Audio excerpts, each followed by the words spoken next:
están establecidos. Ahí no hay mucho, bueno, ahí no hay nada que negociar, ahí simplemente es saber cuáles son los planes, hacer el cálculo respectivo y buscar cuál es el más idóneo de acuerdo a nuestro consumo. Porque como ustedes saben, todas las empresas tienen diversas maneras de consumir, no todos consumimos igual. Entonces hay que saber en qué tarifa nos debemos ubicar para efecto de reducir nuestros costos. Y el tema del mercado libre ya es un mercado donde ya no hay regulación de precios, entre comillas, ¿no? Porque hay en el mercado libre tenemos ya la libertad en todo, a nivel de generación, después lo vamos a ver al detalle. Entonces, en este mercado libre ya el cliente que está por encima de 1000 kilowatts ya tiene que sentarse con su suministrador y negociar sus tarifas, su modalidad de pago, ¿no? De tal manera de que después de esa negociación resulte un monto relativamente ventajoso. Por supuesto que como toda negociación, si la hacemos mal, el suministrador va a sacar provecho de esa mala negociación de nosotros para tener una mayor ventaja que el usuario. Entonces, en el tema del mercado libre ya tenemos que tener mucho cuidado en negociar y conocer sobre todo la normatividad para efecto de cuando nos enfrentemos al suministrador no tengamos el problema de quedar en desventaja. Y en una negociación, cuando yo estoy en desventaja, termino pues pagando más de lo que debería pagar.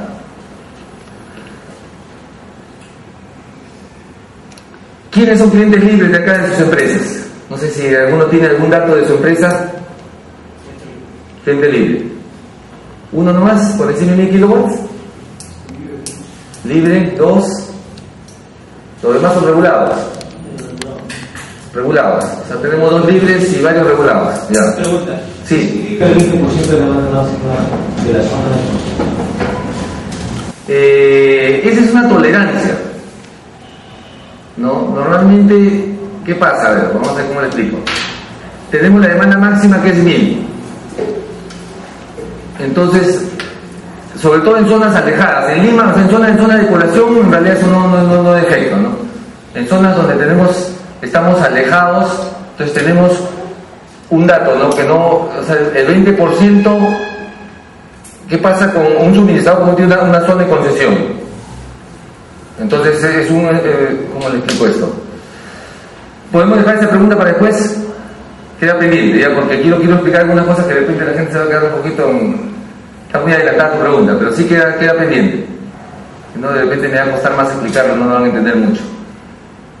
Entonces, ahorita estamos hablando de 2 clientes libres y los demás son regulados. Es un buen dato, por ahí más o menos como un foco del seminario. Luego tenemos los costos eficientes de operación. Tenemos los usuarios, donde buscamos eficiencia energética. Y tenemos el suministrador, que es el que nos vende, ¿no? Entonces, en esa relación tenemos los dos, que es el cliente regulado, que tiene que buscar su mejor opción tarifaria, y el cliente libre, que tiene que negociar con su suministrador. Dentro del mercado eléctrico hay diferentes componentes, ¿no? Tenemos las empresas de generación, tenemos las empresas de distribución. Caso de las empresas de generación, por ejemplo, tenemos Electroperú, tenemos Edegel, Termoselva, ¿no? Y todas las generadoras. Tenemos las empresas de distribución, que son las que le compran a la generadora para ya distribuirlo a nivel clientes usuarios. Y tenemos las empresas de transmisión, que son las que se encargan de llevar la electricidad del generador a las zonas de distribución. Y tenemos el COES, que es el organismo que engloba a todas las empresas de generación y distribución para efecto de, conjuntamente con el OCINER, ¿no?, llegar a los acuerdos en los precios para armar todo lo que es los precios de regeneración, y que después van a caer a todo lo que es las diferentes planes tarifarios. Esos son los principales componentes del mercado eléctrico.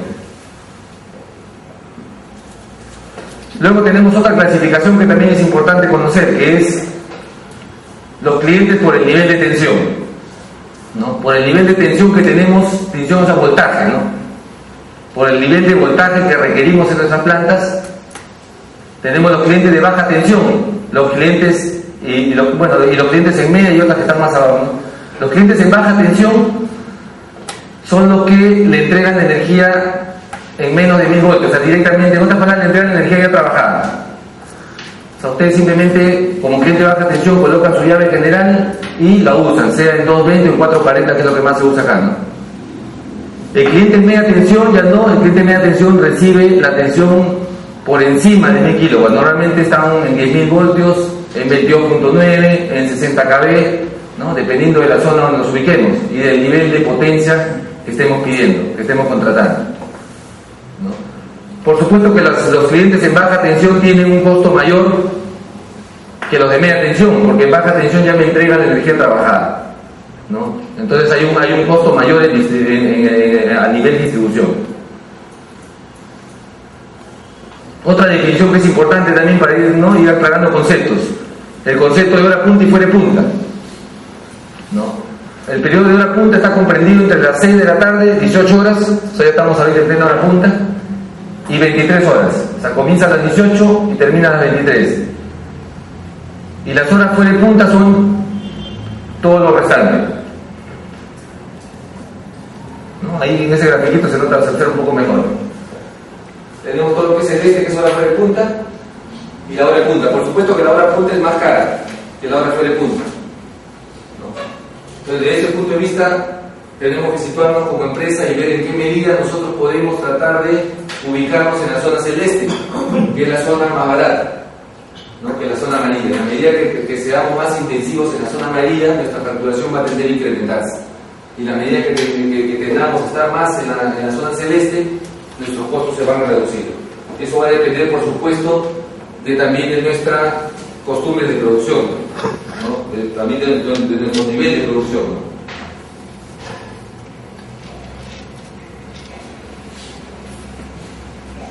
Luego, el otro concepto que se maneja bastante cuando hablamos de ahorro de energía es la demanda máxima, ¿no? La demanda máxima. ¿Y qué cosa es la demanda máxima? La demanda máxima es la potencia, pero integrada en 15 minutos. ¿No? Ahora, también hay otro concepto que es demanda máxima anual, ¿no? Es un concepto que es el mayor valor de la demanda máxima mensual en el periodo de 12 meses consecutivos. Ahora, eso no afecta a nuestra facturación, pero sí en nuestro análisis de energía cuando damos, eso nos puede servir. Pero el dato fundamental de nosotros es el dato de demanda máxima, ¿no? Acá me gusta hacer una pequeña aclaración porque a veces el medidor que tenemos todos en las afueras de nuestras empresas y que es el que nos genera el cobro está midiendo normalmente potencias instantáneas.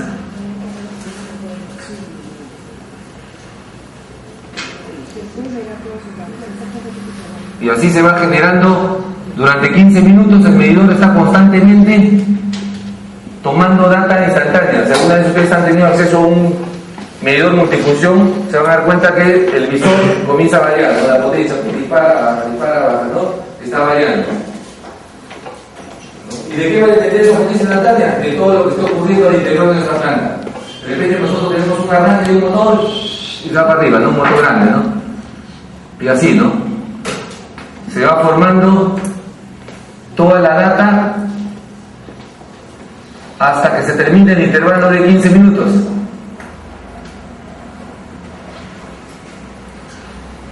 Luego que termine el intervalo de 15 minutos, el medidor hace una integración de toda esa data que tiene internamente en su memoria, y esa integración termina en promedio, que es la demanda de intervalo. Este promedio que queda registrado en nuestro medidor, ¿no? Entonces muchas veces me han hecho la pregunta cuando he hecho consultorías y me dicen: oye, si hago un arranque, ¿esa potencia instantánea queda registrada para cobro? La respuesta es no, no queda registrada. Lo que sí va a hacer es que todos estos grandes van a influir en el promedio, ¿no? Si yo tengo varios arranques de motores, entonces voy a hacer de que mi promedio tienda a irse hacia arriba. Por eso es que yo tengo que evitar la simultaneidad de los arranques de los motores grandes, ¿no? Porque si yo arranco dos motores grandes en el mismo intervalo, entonces voy a cargar ese intervalo y mi promedio, mi integración va a salir mayor. Por lo tanto voy a tener una demanda de intervalo que se va a comenzar a disparar y me va a generar el famoso pico que puede quedar registrado en el mes como máxima potencia y de repente arrastrar a los 6 meses, como después lo vamos a ver. Entonces esto es importante porque esto nos quita un poco el falso paradigma de yo arranco un motor, tengo un no, porque a veces uno está leyendo el display de su medidor y de pronto la potencia ve un valor muy alto, uno dice, uy, ya me fregué, ¿no? No, eso sí, si ese valor se mantiene en el tiempo, eso sí va a hacer de que mi promedio caiga arriba. Entonces, por eso es que nosotros tenemos que actuar. Entonces, ahí donde después cuando veamos el tema de cómo hacer para bajar nuestra demanda máxima, lo que nosotros tenemos que hacer es saber si es que tenemos la oportunidad de tener alguien que nos avise, un medidor que me avise lo que está ocurriendo con una alarma. Cuando se están disparando mis potencias, yo tengo un largo periodo para actuar, 15 minutos. Entonces yo tengo que tomar acción. ¿No? Si yo tengo una alarma que me avisa una potencia que se está disparando, entonces yo tengo que tomar acción sobre otros consumidores, para que al momento de combinar las cargas, esto tienda a irse para abajo.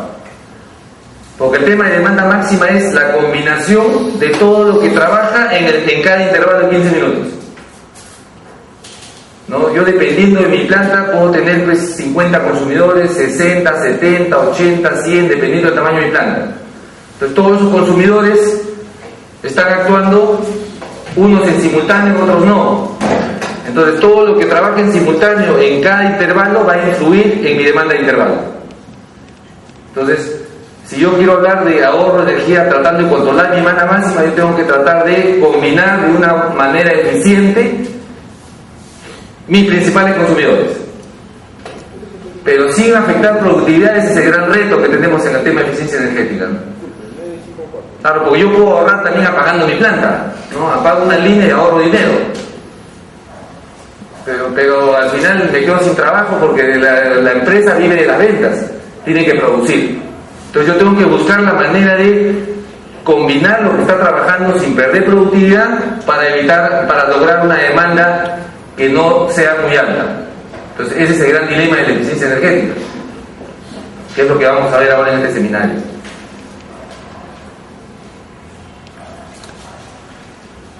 ¿No? Este es un grafiquito también que nos muestra un poco, ¿no?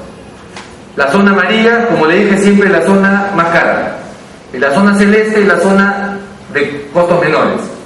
En este caso, por ejemplo, es una exageración de una, ¿no? Es un gráfico que nos indica, por ejemplo, que esta planta trabaja en hora punta teniendo una demanda máxima muy grande en hora punta. Por lo tanto, esta planta va a pagar mucho más dinero que otra que tuviera esto más abajo que la parte celeste. Entonces, ¿en qué medida nosotros podemos controlar todo lo que consumimos en estas horas? Para evitar simultaneidades que nos haga que caigamos en una potencia máxima en esas horas, porque si nuestra demanda máxima cae en esas horas, va a ser un mayor costo en nuestra facturación eléctrica. Luego otro concepto que tenemos también es el periodo de facturación. Todos los meses recibimos la factura. Ese periodo normalmente está entre 28 y 33 días. Si han tenido acceso a sus recibos eléctricos, se van a dar cuenta que la mayoría de los recibos están fecha cierre 25-25 cuando son clientes regulados, la mayoría, no todos. Y otros, los clientes libres normalmente de primero del mes, de primero a 30, todos los primeros, ¿no? Pero normalmente tenemos entre 28 y 33 días, ese es el periodo de facturación. Una vez cerrado el periodo de facturación, vamos a tener nuestra factura. Por eso que todos los meses tenemos nuestro recibo, ¿no? Que tiene que ser pagado, por supuesto, ¿no?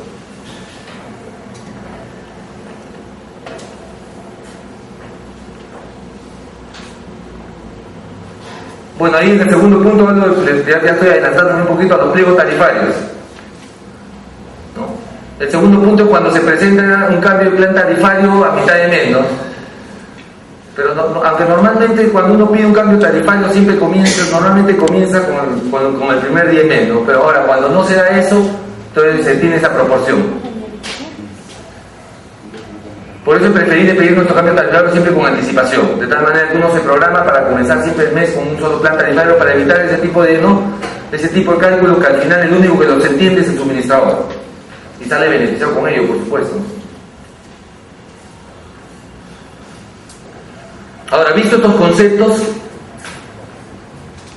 ya vamos a entrar al tema de normatividad. ¿no?